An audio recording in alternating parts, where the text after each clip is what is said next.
This is Star Wars Discover the Force G8-R3.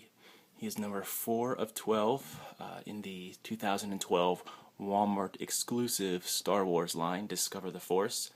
He will also later be released in the Vintage Collection, along with some other figures in this line, including the Naboo pilot that's right here, Rick Ali, Aura Singh, the Gungan Warrior, and Mal Honik. And then the rest of the figures in this line are all repacks. The ones that I've gotten, I think are the best looking ones. I'm not a huge droid fan when it comes to getting action figures of droids. Not really. I just got this one to do a review. And I do like it. I mean, it's good for what it is. Again, I'm not a droid guy. But yeah, it's an all-around, it's a pretty good figure. Anyway, on to him in a minute. Let's look at the packaging he comes in. Like I said, it's this Walmart exclusive. Walmart exclusive Discover the Force packaging. Comes with, it looks just the same as the Clone Wars and Movie Heroes packaging that just came out, except it has 3D glasses. And on the back, there's a picture of each figure, and you can look at it through the glasses, and it appears in 3D. Some other figures from the rest of the wave, and a small bio. He is a Galactic Battle Game figure, which means he comes with a card with different stats on it about the character, a rolling dice, and a black Star Wars display stand. The card can fit in there like this, and then you can play an action figure role-playing game with all your friends. Alright, on to the figure. He does not come with this Naboo pilot. I was just using him for posing purposes. This is one of the droids that attempts to fix the shield generator on the Naboo cruiser as they're escaping Naboo in the beginning of Phantom Menace. I think he's actually the first one to get blown away. He just comes right out of the little hatch, and bam, he's gone. Alright, he comes with this little piece. It took me a while to figure out what this was. I could tell that he's supposed to stand in it like this, or stand behind it. I couldn't figure out what it was. I was like, is it some sort of tool? Is it some sort of weapons?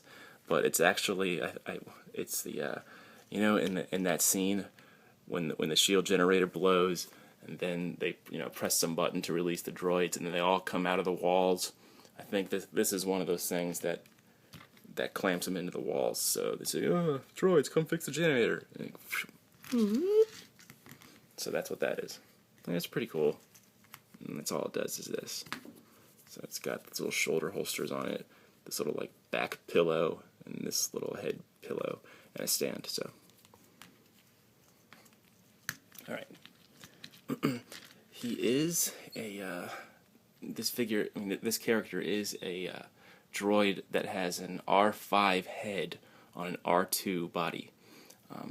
The body sculpt from this guy is from the 2009 Legacy Collection, and it's the Build-A-Droid body that everybody liked so much. This body, there's other droids in this Discover the Force line. I think there's a Royal Starship Droids 4-pack, and that one includes R2-N3, R2-B1, R2-R9, and of course R2-D2. And they all share the same body sculpt, which is nice because that means they all look exactly the same, like they should. Since they're all, off the assembly line droids, they should all look the same. I mean, before there's lots of issues with, with sometimes they were bigger than the last one, and one was bigger than the other one, and they all weren't very, they didn't have very good continuity between them all. But now, all the droids have the same body. He's the only one with this head, I believe. The rest look like R2.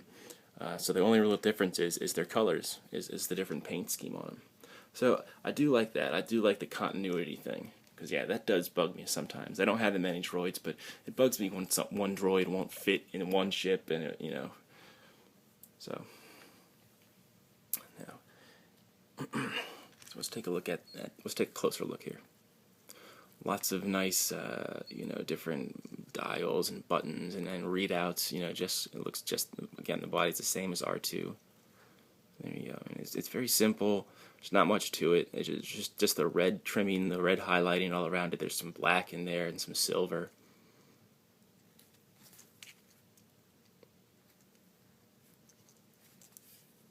When you're shopping for this guy in the stores, not much really goes wrong with this guy in terms of quality control, but I definitely had a problem finding one with those little, those little silver circles on its head or eyes, whatever it is.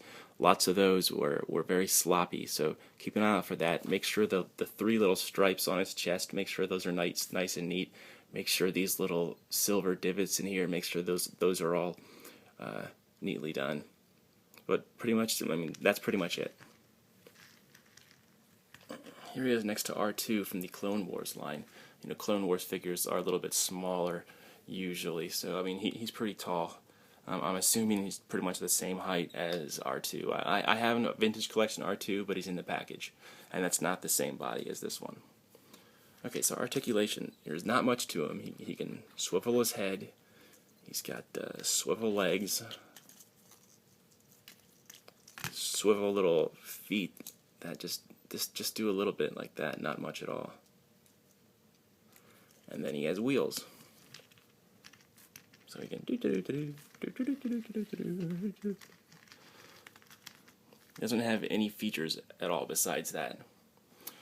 Alright, so should you get this figure? If you're a droid fan and you want droids that are all the same, that you want a bunch of R2 droids that are all the same, yeah, go for it. Get the Royal Starship 4-pack, and him. He doesn't come in the 4-pack, so you have to buy him separately. But if you buy all 5, they will all be, they will all have the same continuity in terms of sculpt and how they look. Alright, well, I hope you found this helpful. I'll be reviewing more Discover the Force figures next. And until next time, keep collecting.